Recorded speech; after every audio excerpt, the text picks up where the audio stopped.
வணக்கம். நாங்கள் எடுத்துக்கொண்ட தலைப்பு பசுமை உட்கட்டமைப்பு நகர வடிவமைப்பு.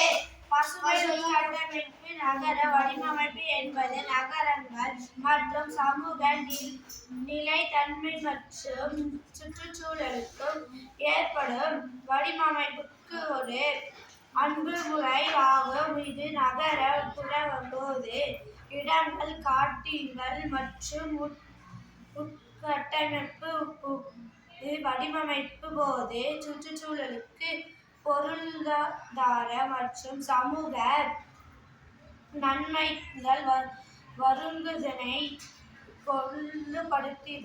குறிக்கிறது.